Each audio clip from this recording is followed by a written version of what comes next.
Hey guys, how's it going? I just recently did something to my Jeep a couple days ago, but as you can tell it's been raining.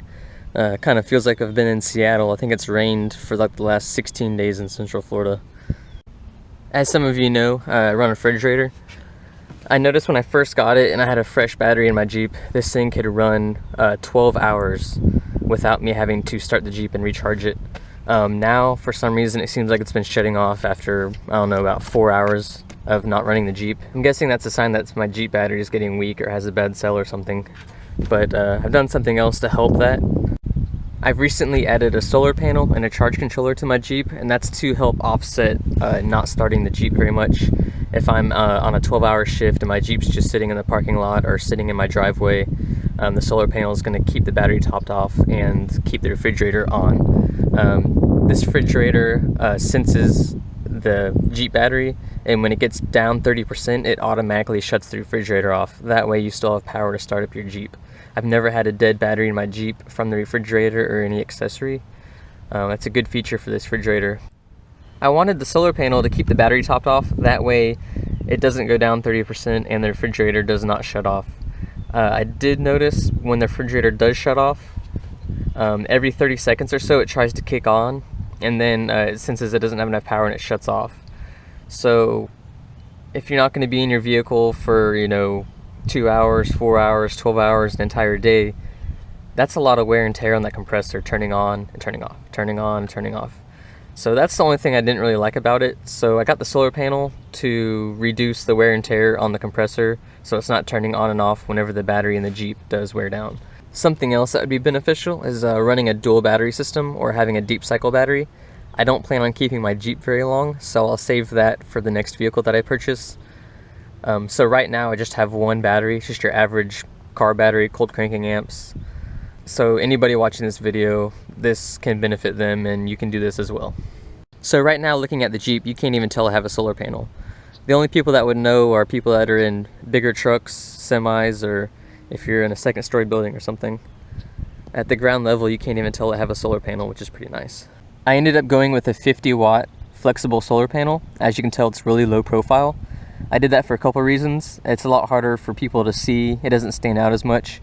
Also, for wind, I don't have to worry about the wind getting underneath it and it whistling or making loud noise or anything like that going down the road.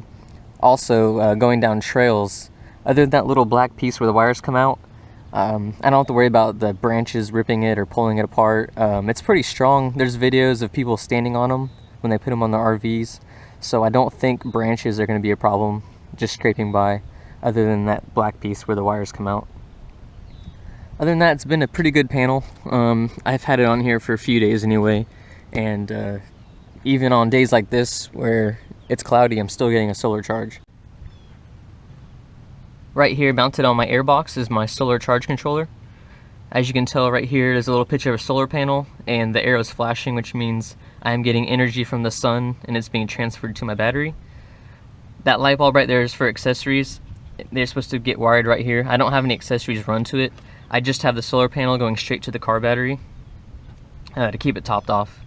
There's two USB plugs right there if you want to charge phones or anything, but since the solar charge controller is going straight to my battery, I can just use my outlets inside my Jeep like normal, and it's going to charge everything that I need. So everything that I just showed you cost right at $100. That includes all the wire and everything. I got the solar panel, which I think is a Linsun.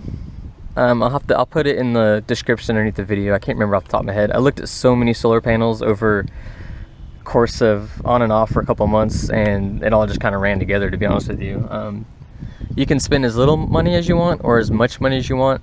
I spent $80 on the flexible solar panel just because it was low profile, and out of all the reviews and everything that I read and saw, it's actually a pretty decent panel, and it's kept my battery topped off the last couple days, even in the rain like this.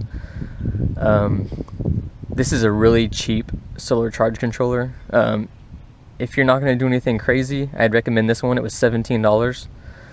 So we have $80 for the panel, $17 for the charge controller, and I bought two spools of wire, which I think were like $8. I bought some really nice connectors and stuff like that. So right at $100 is what the system cost me.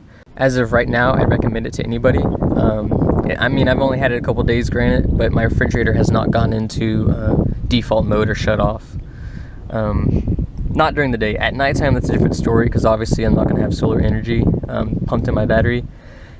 The next step would be buying a deep cycle battery or 2 batteries to store the energy. If I could store the energy overnight, I wouldn't have an issue, but during the day, as far as the solar panel charging the battery, I have not had an issue.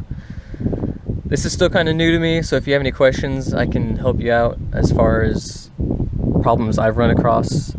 If not, I've watched a ton of YouTube videos and stuff like that, so I can point you in the right direction if you have any questions that I can't answer. So as of right now, this is my setup and it's working, and like I said, it was only $100. So thanks for watching. I might add on something to this soon. If not, I'm going to take it off and put it in the next vehicle that I purchase. If I go 2 batteries, I'll probably buy a 100-watt panel. They also make flexible, low-profile 100-watt panels, so that's something I might do in the future. But right now, 50 watt is plenty to run all the accessories, phone chargers, lights, and my refrigerator. Thanks for watching. Please share.